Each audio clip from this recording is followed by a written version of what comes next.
It's fun to talk to a fellow veteran in the bowling industry, Kim Jensen from Aalborg in Denmark. Kim, you've been in the bowling industry 40 years, man and boy. What got you into the business in the first place? There was a bowling center where I was living. I just went in. That was it? That was it. Come on, you can do better than that. You went open bowling, you joined a league, went into tournaments, represented Denmark. Come on, you can come on. Oh, that I did, yes, but you asked what started it. And I went in of the door because it was situated a few hundred meters from where I was living. And I played only open bowling a few weeks, then I was catched by a club, and then it all went on from there. How many times did you represent Denmark? Only 3 times, in the late 70s. In what championship? It was the biggest of them was the European Championships in '77 in Helsinki. And how did you fare?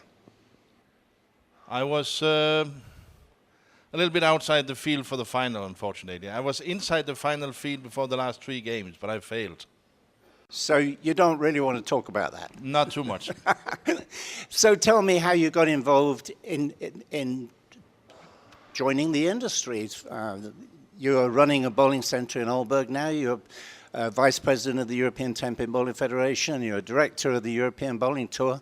I mean, you've got a lot on your plate. So what forced you into that?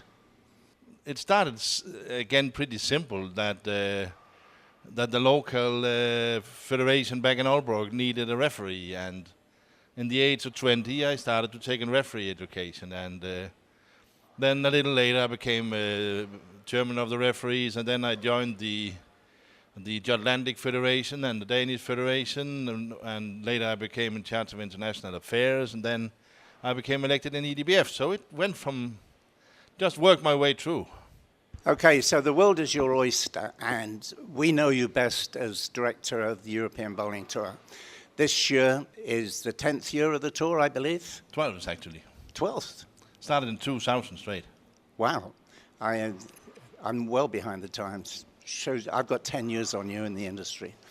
You know, the tour has gone from strength to strength, and it's recognized for it, not only its organization, but your dedication and your passion to the sport all around the world. People are very jealous in the Americas and in Asia of the success of the European tour. So how do you credit that? What caused this tremendous high level of participation? From the beginning, we did not expect that. It was most important that we got something started, as it always is. But later it came out to be that I think the set of standardizations, the standardization of the tour, that things are recognizable for players coming from stop to stop. Not that everything is similar, but there's certain basic issues in the tour. That from the player's point of view. From the organizer's point of view, it's a matter of local promotion, I would say, and that's also the reason why we see a number of smaller tournaments popping up in areas of Europe where we normally do not see tournaments. So it's a mix of various reasons, actually. The tour is a standard, really, of 6 qualifying games, and then the formats change from location to location. Some it's best of 2 games, best of 3 games or best of 5 games. You get blocks of 4 games going through. Recently in Italy, you had groups with the leader of each group going through. So that the formats are changing for the finals, but the standard is 6 qualifying games. And I think everybody likes that. I think that too. Actually, our rules allow 8 games qualification, but you know it will give them only 3 squads a day. So I think no organizer wants to do that.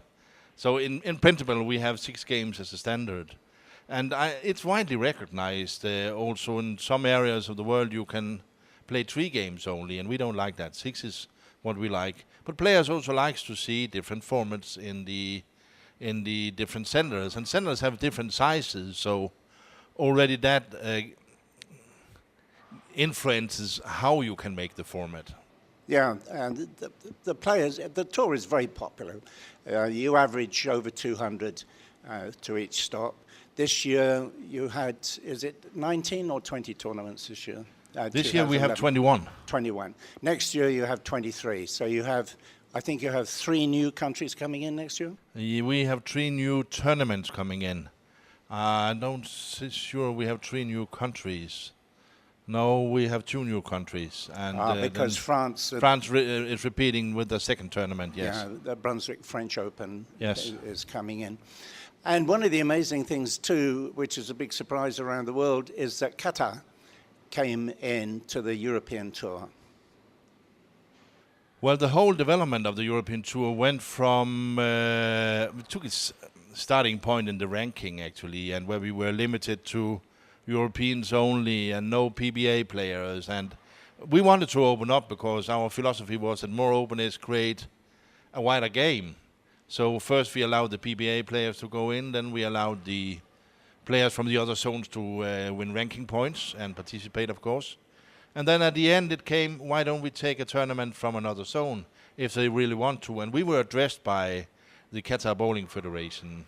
So today we will adopt tournaments outside Europe if they have, let's say, a high quality. We got the inspiration from golf. I mean, that is European golf tours out of Europe as well. Yeah, that's great. On the subject of the PBA players, a lot of the PBA players started coming on the tour because they thought they were going to take candy from babies and walk off with all the prize funds, and they got quite a shock when they saw the talent of the European bowlers. A few have succeeded, Pete Webber, Ronnie Russell a couple of weeks ago in Asti, but as a general rule, they really have to fight for their bread and butter. Oh yeah, of course they are very good players, and they win, or cash at least, in between, but far from always. And we see many stops in between where some PBA players do not even qualify for the cut for the final. So it's not that easy. Yeah. And I also think that over time the level will be smaller, and I mean the difference will be smaller and smaller. Well, World Bowling Writers recognise the efforts that you put in the sport with the Distinguished Service Award. I think it was back in 2007, 2008, somewhere around that time. I should remember because I made the award myself. But Kim, you do a fantastic job. You have a wonderful passion for bowling, and it is much appreciated around the world. So keep up the good work. Thank you very much, Keith.